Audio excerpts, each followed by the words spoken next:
Wonderful. Thanks for the introduction, and thanks for the invite to present in this group. Despite all the introduction about agriculture, most of this will not be about agriculture, but about social transfers, and in particular about kind of the long-term impacts, or kind of, and how we think about how to measure long-term impacts, and what does that mean for kind of policy going forward. So why we may want to do that. So kind of conditional cash transfers in particular is I like to think of as the prime example where there was a social innovation that kind of was rigorously tested initially in one setting, more specifically started in 1997 in Mexico, and where they tested the social innovation, it was shown to work, and was then scaled up not only in Mexico at the national level, but very rapidly all over Latin America, and then subsequently in other parts of the world, reaching kind of more than 80 countries. And so when I say conditional cash transfers, so these were transfers given to poor parents, kind of typically identified through some type of proxy means, testing kind of based on observables who are the poor, providing them regular cash under the condition that they were sending their children to school, and taking the young children to the health checkups and nutritional checkups. Typically, they also come with kind of quite a bit of social marketing about the importance of diversified diet and other investments in both health and education. So the Mexico example is, we'll talk more about it, is kind of the prime example of initially of setting up a rigorous randomized evaluation and then taking things at scale. More recently, in last 10-15 years, in sub-Saharan Africa, there has also been a lot of interest in a different type of cash transfer, an unconditional one. So still transfers given to the poor, either as a lump sum or sometimes as a regular transfers, but without any conditions attached. And so the lump sum kind of large cash transfers, kind of NGOs like Give Direct have been doing quite a bit of that. But in other countries in sub-Saharan Africa, national governments tend to have programs, for instance, specifically focused to orphans or to families with other vulnerable populations, and providing these regular transfers. So these type of interventions have been around for a while, and of course, after during and then after the pandemic, kind of got a whole new kind of policy interest, because during the mobility restrictions, during the pandemic, cash transfers was one of the ways that governments used at a relatively large scale and very quickly to compensate people basically for staying at home, and to incentivize them to do so. Again, not because they could control, because there may have been regulations, but basically the main reason why in low and middle income countries people may not want to comply with the mobility restriction is because without that there is no food on the table, and no money, and so the cash transfers helped compensate for that. And so the as a result, in a certain way, over the last few years, there's been both a new interest and a lot of innovation and rethinking of this type of social safety net. When I say rethinking, both in terms of the design, the importance of the conditionalities, etc. So as part of that interest, one can also think of a slightly different question, which is not the immediate kind of interest, but saying, okay, one of the reasons these transfers were given initially, kind of, if we think about what the Mexican government and then most of the Latin American governments soon afterwards had in mind, was a double objective of both reducing, kind of providing short-term poverty alleviation, right? So by providing regular cash transfers on, let's say, every month or every 2 months, but at the same time trying to address kind of long-term constraints to economic mobility. And that's where the conditions came in, by conditioning those transfers on investments in health and education and nutrition of the children. Kind of the aspiration was that would help break the intergenerational transmission of poverty. And so they were specifically motivated by that double objective, and also in a certain way, that's what made them politically acceptable, is saying, okay, well, this is not just a kind of a pure social transfers, there is kind of a longer term return to this. And so that's true for the CCTs in particular, but also for those kind of, the give direct type of or other types of transfers, more directly targeting productive investments. The idea there is also that we give the transfer once, and then there may be a return over multiple years that may make it worth it. Okay? And so in all cases, what is going to matter, and what kind of the research channel that I'll talk about looks at in part, is to say, well, if we give cash transfers, in particular regular or once-on-ones, to households, we should there is many different channels through which this could affect their short-term decisions, and therefore, and then subsequently even more channels in which they could affect their longer-term outcomes, and why those outcomes may be different for both in different countries and for different households within a country. So to help think this through, we kind of talk through a kind of a type of a theory of change, or the type of argument we may want to think about if we think of the long-term effects of cash transfers. The first one being focusing on the human capital side. So if we invest early on in health, cognition, or education of children, then one of the reasons to do that is the logic that, what Heckman has called skills beget skills. So Heckman, who won the Nobel Prize for econometrics many years ago, but then afterwards started focusing a lot on early childhood development. And so he's made the argument that if investing very early on in children is important, because once you have an initial skill level, that skill in a certain way will automatically create new skills, because it's easier for the kid to learn if the initial cognitive levels are higher, and so you kind of get a self-generating process. On the other side, and that's also part of the framework, is to say, well, maybe that doesn't work, because if I invest, let's say, in nutrition and health of children early on, but then schools afterwards are really crappy and kids don't learn anything, they may be better prepared to go to school, but they may not learn anything because the quality is low, and then that initial investment ultimately doesn't lead to the kind of benefits in the labor market. And just as a motivation of this agenda, it is very much that type of thinking that was kind of and I think still that was very prevalent in policy circles, kind of, let's say, 5 to 10 years ago, where in particular in Latin America, where people said, okay, we've been investing in this, but we actually think it's not working because there's all these labor market frictions. And so these kids may have more education, but if we don't solve the other problems, then this may not be worth it. And so that's kind of what motivated this agenda, and say, well, let's first of all think about, whether that reasoning, whether it's more that or it's more the initial idea of once you have an initial skill, you'll be more productive, even if there is other imperfections. Okay, so conceptually we can think of that depending on many different things. So first of all, it may depend on how big the gain in nutrition or health or education was, and which type it was. Maybe the returns to, let's say, cognitive development are higher than, for instance, academic achievement.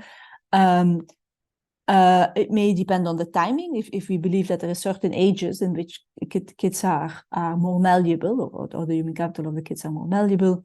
It may depend on shocks that happen subsequently, right? So clearly, the global pandemic is an extreme case, but in many low-income countries, households are exposed to lots of different shocks. And so the idea is that, I may have, gotten an early investment, but then I fall sick, let's say when I'm in school, and I lose the initial benefit I have, or the lose advantage I had. There may be remaining constraints to subsequent investments. There may be, as I already said, limits to the return to education through frictions in the labor market, or maybe also, and potentially even more important, if you think about Latin America, or for that matter Africa today, it's true that kids are getting more education, and including poor kids, but everybody's getting more education. And so the poor kids, even if they get a bit more education, are still in a labor market where everybody else has still more education than they have. And again, it's not clear necessarily then that you get a return to that education. Now, what makes this a bit complicated is that some of these things, are fixed over time, but most of them are not. Okay, and so thinking over the long term, then how do we, first of all, policymakers don't know how these things are going to change today if they want to think of a new program. But even if we want to understand what happens, we may need to take that into account. And that's even more so because the part of the reason why these are not fixed is that people themselves will decide to move, and we should expect them to move. But then that means that if I'm looking, for instance, at, I could look at weather shocks at a certain place, but the individual may not be in the place of origin anymore. And so then the question is which shocks are relevant for whom, etc. So that's on the kind of education, health, nutrition side. If we think of the kind of the productive investments, right? So then the other types of investments households can do when they get cash transfers is to actually decide to what those cash transfers may do is kind of relax constraints to investments that they had initially, either by design or not, right? So by design is because they were intended to, like, so the give direct big lump sum in a certain way is by design aims to do that. But even those regular cash transfers that governments in Africa give to poor households, or for that matter, the conditional cash transfers in Latin America, they also relieve other constraints. They kind of immediately bring liquidity. And so households may decide to use those cash transfers, for instance, to accumulate assets. And they may in particular want to do that if they think the period of transfers will stop at some point, and then they can have return to those assets. The other reason it could affect investment is because basically the cash transfers, the regular ones, are an insurance mechanism. Right? So I'm going to have this amount of money every 2 months. So now I can be a bit more risky with my other investments because I have an insurance built in.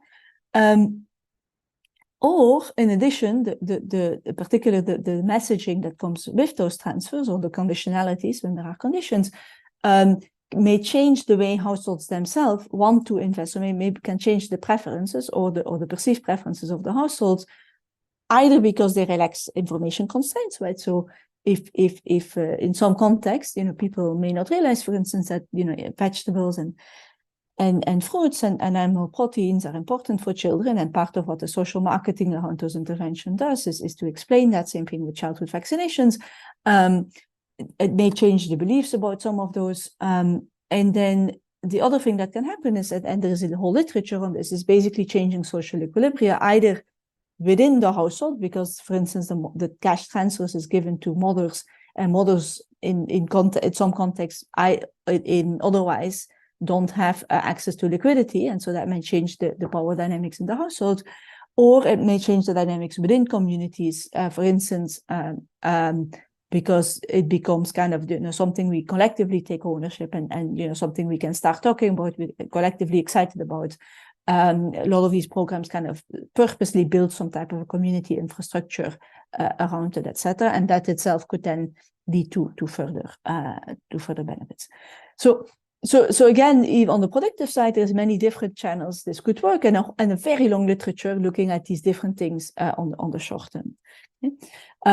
And then, as part of that literature, is kind of saying, well, in addition to these things probably different between different countries and different time periods in time, even for the same intervention in the same context, it may differ by households, because different households may react differently to any of these type of lifting of constraints. And we should expect that heterogeneity to increase over time, because basically over time, people can, there's just more degrees of freedom to start making different decisions, and therefore for different shocks or different endogenous decisions to affect pathways. Okay, so of course that makes it difficult, because if there's many different pathways and we're trying to measure one of them, we may not be able to pick it up. Okay. So what I want to do in this talk is, given this logic and given how complex the theory of change is, kind of show you a bit of evidence from different studies that speak to that, because I think this is typically the example where one study can't provide the full answer. No, partly that's always true, but it's even more true in this case, I would argue. I'm going to focus a little bit to the extent that time permitting more on the Mexico case, because that's the one where we have the longest evidence. We have 20 years we have of impact. And then, as you already kind of heard, I'm kind of partly drawing on evidence from conditional cash transfer programs, which mostly are in Latin America, but there are some in Asia, and the unconditional cash transfer programs in Sub-Saharan Africa, time permitting. No, this is a little bit methodologically, but just kind of, it's probably worth kind of to think about, like, why we actually don't know a lot about this, right? So there's a big question, a policy one, but it's a little bit hard to answer this question, partly because enough time needs to go by, and partly because there's other issues. Some of the evaluations that, including the randomized control trials that have set up on the short term, are not designed to look at these long-term effects, because the control groups will start getting the programs 1 or 2 years later, which is great for short-term impacts. But if you look 20 years later at the difference between getting, let's say, 18.5 months of a program versus 20 years of a program, it's almost the same, right? And so that raises a challenge. But the additional challenge is that the types of outcomes we want to look at typically take a very long time to materialize for everybody. So if you talk about labor market outcomes, and people did this in Mexico, you can go back after 10 years, let's say after a schooling transfer, when people are in their early 20s, but at that point, they're still very much in transition. Some have entered the labor market, some have not, some of them are still studying, many of them won't have started their families, obviously. And so during that transition phase, it's very hard to understand what's going on, because let's say the program pushed people into more education, well, they won't be working yet, and hence have lower income. And so you can look at the income at that point in time to understand the long-term return to these programs. And then, as I already hinted at, the big challenge is people move around. It's partly what makes it interesting to understand to what extent they're moving around. But of course, it makes it difficult, because if you're not able to track one way or the other where they're moving, you will miss an important part of the picture. And so it's not something we can or even should want to assume away, because, as I said, maybe that's exactly what's interesting. But also, if we assume it away, we'll probably have bias, because those people that decide to move are different than those that decide to stay, and that may change exactly with the program. So let me first give kind of a few, actually, in the interest of, I'll say a few things about Honduras. So Honduras, we have a case where we could use the population census 13 years after a program that was implemented for 5 years, that were conditional cash transfer programs, to poor households at the municipal level. And so because we can have the census, one of the advantages of doing that is you can look at outcomes that are relatively rare. So let's say early teenage pregnancy. It's a massive topic in Latin America and worldwide. But if you look with a typical household survey, let's say a few thousand households in a country, luckily, there's going to be very few teenage pregnancies in those samples. And so you kind of need to have either very large samples, or, like in this case, in fact, the census of the population, in order to have enough variation in the data to look at that. Similarly, in the case of Honduras, so this is 13 years, so 2013, international migration was relatively limited, but also university-level education is relatively limited on those populations. And again, the census in a certain way helps to get around that. And so what we do in Honduras is that, so the program, this is not the result, this is the kind of the design. So in Honduras, this is a unique case where the program was implemented for 5 years in treatment municipalities and was never implemented in control municipalities.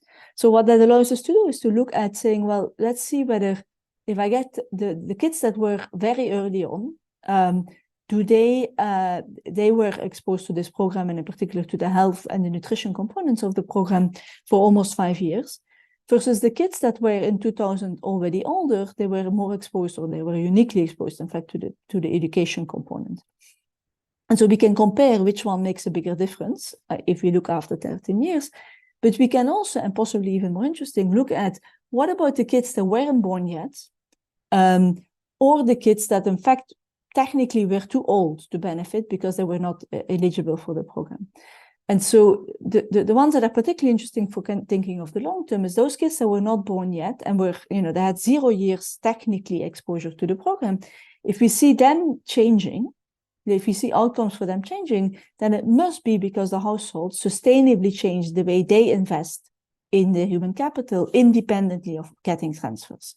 Right? And so that is in fact what we find in Honduras. So we find overall kind of these 5 years increased schooling, which is concentrated on the non-indigenous, and which has to do probably with the indigenous having more of these additional constraints that we talked about. But we also see that the cohorts not directly exposed, so those that were too young, still have impacts suggesting this sustainable shift. The other thing we see in Honduras, and then we'll see it again in Mexico, is that what the cash transfers also did is as generation that got higher education, they are more likely, these cohorts that were randomized, they are more likely to migrate internationally. And so part of what we see here is that, going back to this labor market friction, kids that got more education, sure, they may be in a market where the returns to that education may be limited. Some of them decide to kind of, to jump and go find a return elsewhere. So that's Honduras. Going down a little bit to Nicaragua. So there we have, it's a more complicated design because there the program was implemented for 3 years in the treatment and then 3 years afterwards in the control. And so that allows us to look more at this, what is a sensitive timing, because there's 2 groups that got the same thing, but at a different point in time. What we were able to do here is follow, collect very rich data on all these different things that you could imagine, and partly by tracking the people wherever they moved in Nicaragua in 2010, that meant the international migration there was from the poor areas was almost uniquely to Costa Rica. So kind of tracking people in Costa Rica allowed to understand the international migration part here. And so what we can show there, and the first part, which is speaking to a slightly different but important literature, is that the exposure in utero, so very early on in life, compared to a little bit later, because that's basically what we're comparing here, it translates in differences in cognition 10 years later. So that confirms the idea of the first 1,000 windows being very important, the first 1,000-day window being very important. But we don't observe that for nutrition. So we have a catch-up on nutrition. So there was a short-term effect on nutrition that goes away, suggesting that kind of the non-linearity that we often think about. It does exist for the brains, but not necessarily for the nutritional status. Then the other part of the Nicaragua story that's interesting is, like, if we look at the kids that benefited in primary school. For the boys, it's a very simple story. The boys if they got the intervention at the time when they were about to drop out of primary school, they stayed in school, they got more education, they learned more. So we did tests to show that they learned things. And those that have more, and then they learn more, they have more off-farm labor participation, in particular through domestic migration, and have higher incomes. For the girls, it's much more complicated, because what the cash transfers do for the girls too is, in addition to changing education, it changes the age of menarche. And so this is, well known in the medical literature, that if you've been deprived from nutrition and then you get a positive shock, or vice versa, you were not deprived and then you get a negative shock, the age of menarche can be affected. And of course, that means that there is a group of girls that entered reproductive age at an earlier stage, or at a later stage, depending on which ones they are, affecting their fertility, their childbearing, and therefore their entire trajectory. And then, as I said, the most complete one in a certain way is the example of Mexico, where let me go straight, where we were able to go back 20 years later. And so just to kind of set the stage here, so this was a program that was giving sizable transfers to poor households in marginal villages, conditional on them doing health checkups, nutritional supplements, school enrollment, and attendance to these sessions. And it was from the beginning set up in 500 villages experimentally, that allowed to look on the short term whether there was differences between the treatment and the control. And a very large literature that has shown that on the short term, the program indeed made a big difference in all kinds of household investments. And And so what we did here is saying, and so then after 18 months, the control also started getting the treatment. But what we say, okay, let's think, if we want to say something about the long term, which ones are the two cohorts for whom this 18 and a half years versus 20-year exposure should still make a difference? And so there is two specific cohorts for whom that's the case. The first one is similar to what we talked about in Nicaragua, is the kids that were exposed very early on in utero or in the early years of life. So basically during the first 1,000 days, versus those that got exposed only 18 months later. So later, kind of 18 months in the earliest years of life. Those kids will be between 18 and 20 in 2017. And so we can see to what extent again, going back to the results from Nicaragua, we expect that to have affected their cognition. Is that true? And do we see that affecting their outcomes at this stage? And then the other cohort is a cohort that was just at the end of primary school when the transfer started. If they got the cash transfers just at the moment where they were. So many kids drop out at that point in 97 would drop out of primary school. So they would complete primary school and that's where they drop out of schooling. So if the cash transfers were in place at that point for the treatment group, they would have made the switch to lower secondary school. And in fact, the data shows that then they also finished lower secondary school. So they got 3 years more of education.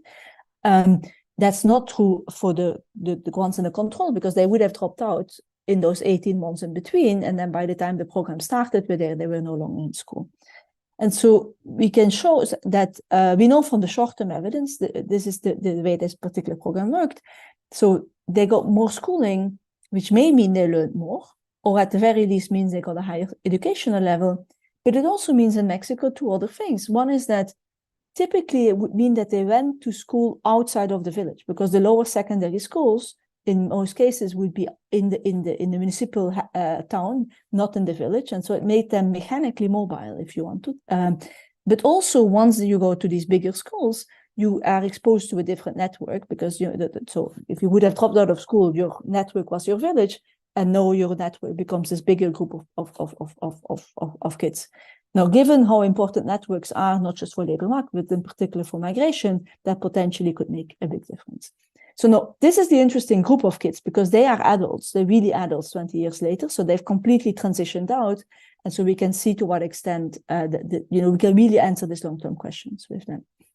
I will not tell you how we did this in the interest of time, but I'm happy to take the questions. But so we did everything we could to find them back, basically, including in the US by calling them, and where I would argue pretty successful in that. So 20 years later, we find 93% of these kids back, and we interview. Of course, they know they're adults, and we can interview them about their outcomes.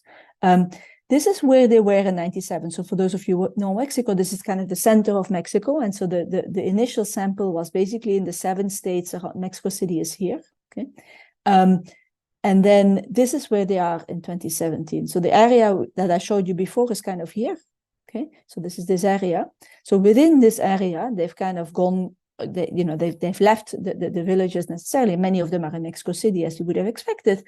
But more interestingly, apart from kind of having, staying in the area, moving to cities, then you see they're all over Mexico, and that, 30 of the 32 states of Mexico, but also all over the US.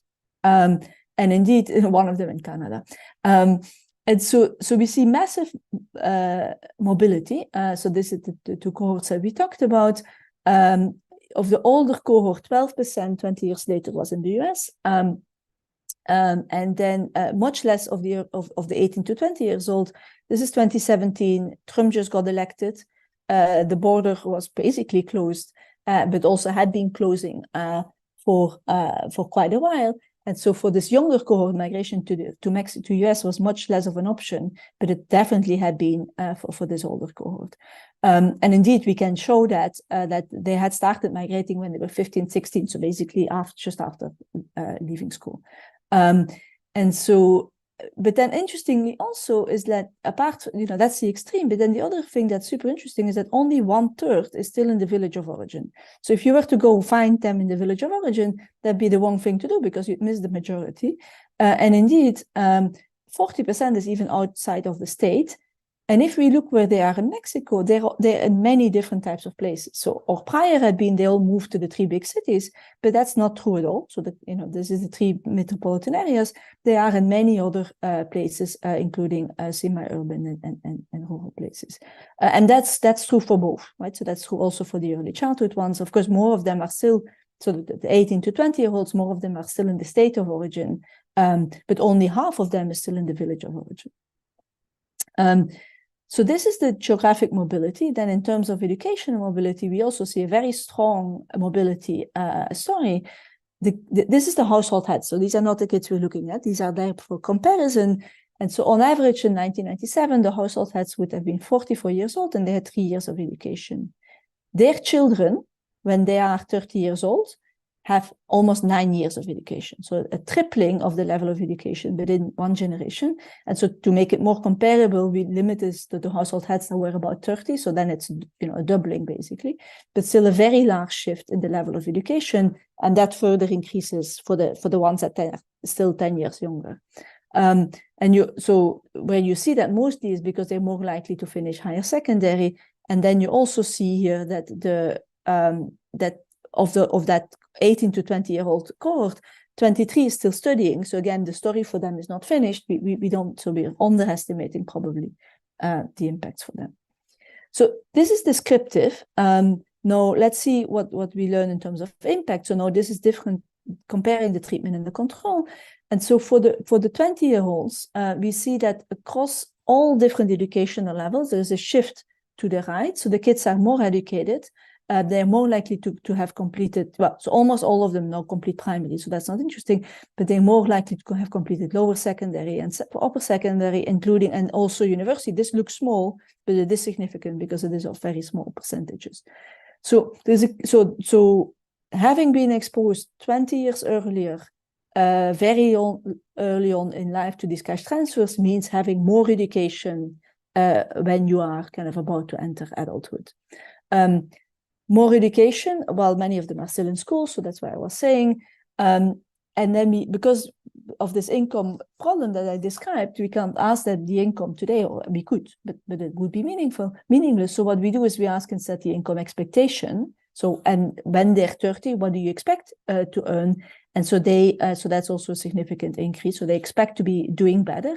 And part of that is, this should be geographical mobility. Part of that is because they're moving places. No, the school cohort, as I mentioned, so this graph is not a surprise because for them it's a different story, because we know that what those 18 months difference do is they shifted you from lower primary to lower secondary. So there's about a 10 percentage point increase in lower secondary schooling. And so what we can show is, first of all, that doesn't change whether you work or what you do. Which is the first type of thing that people would look at, but it does increase your income. And why does it increase your income is because you work in a different place. And you work in a different place in particular because they were more likely to migrate to the US. And of course, incomes in the US are much higher. So that's a big story of the income. But even in Mexico, they move to different places. And in particular, those with lower secondary are more likely to have moved to lower, so those that got the treatment earlier, so more likely to have gotten the lower secondary, are more likely to have settled in kind of the secondary towns. So they don't move to the big cities, because if I move to Mexico City, I'm competing with everybody else in the labor market, and I'm still going to work just in construction or as a domestic worker, earning the minimum wage. But if I go to a place where I'm more, if I got more education, I kind of apparently figure this out, that if I go to a smaller place, I will be more competitive there, and I'm getting a higher return. Finally, they also start household formation later and childbearing later, so for both men and women, and that's what these graphs show. So, in both cases, impacts are slightly stronger for women, which is consistent with the women facing more constraints, and mobility is a big part of the story. Even if for the younger ones, they can't anymore go to Mexico. And so that's important, because you could say, well, they can't go anymore to the US. They move more within Mexico, which increases in a certain way the external validity of the results, because you could say, well, only in Mexico people can move to the US. That's true, but it works both ways. Okay, so So the geographical mobility is a really important kind of piece of the puzzle to understand the returns to human capital and therefore returns to the earlier transfers, increasing the human capital. And that's true despite the labor market frictions, right? Or maybe because of the market frictions. Either way, but it does allow people to have returns to their education. I'll skip this in the interest of time. So then in terms of the unconditional cash transfer, so now shifting to Africa, okay, but not just Africa, in both kind of Latin America and in Africa, people have looked at to what extent households on the short term invested transfers, and did that lead to bigger impacts than if they would have just consumed it. And so there's some quite striking evidence that is the case, so that you see asset accumulation while the programs are in place. But we also see that once the programs stop, those impacts fade away. And so if you think about it, maybe that's not, and so impacts fade away and assets may be depleted. And so one way of thinking about this, well, physical assets can be depleted. Right, shocks happen, you'll deplete your physical assets versus your human capital. Once you have it, you have it. We also see very limited long-term impacts of the more kind of the one-off, relatively smaller cash transfers, where there is a literature showing that on the short term, these make a difference. On the longer term, we see very little, and that's now 3, 4, I think 5 different studies doing that. So despite, so kind of just to conclude and open it up for questions. So I think despite skepticism in many circles about, is this actually making a difference other than providing a safety net? Skepticism, I should say, including by some of the people who initially came up with this program, who said, but with the labor market frictions, this may not work. We actually find quite strong evidence and consistent evidence, no matter where we look, as to the long-term returns to the social transfers. But it may not come where we expected it. It's not that people are doing different jobs. It's not that people are necessarily working more, because people are already working a whole lot. What they are doing is they're voting with their feet. They're figuring out where to go to find returns to their human capital. No, that doesn't mean that those labor market frictions are not important, right? Presumably, if it wasn't for those frictions, the returns would be even higher. We also see these multiplier effects of the productive investments, but those don't stay. And so that's kind of what I was saying, kind of those physical assets deplete. And, we need definitely more evidence on this. We don't have enough evidence. The evidence base is much smaller, but kind of the additional evidence suggests that the kind of the big promise of kind of cash transfers alone lifting people permanently out of poverty may not, through productive investments may not work. Now, that's different than some of the programs that give and cash transfers and coaching and training, etc., where the evidence is much more encouraging. And then finally, kind of the last part, which kind of goes back to including the Honduras result, is that what we do see is that the conditionality that was imposed in Latin America did shift investments towards human capital, and that's an important part of the story. And what we also know from the short-term literature is that it doesn't have to be a hard conditionality. We don't have to kind of, carefully monitor and check whether households are actually sending their kids to school or to the health centers. But what's important is kind of saying, okay, this is what this transfer is for. It's a social messaging around this. And the information that comes with it, the intention so there is a literature on that showing that is what makes people shift. And then, as we saw in Honduras, once a shift is made for long enough, they may stick to that. And so that then helps kind of the sustainability of these programs in a different way, because then it's multiple cohorts. So I'll stop there, and I'm very happy to take questions.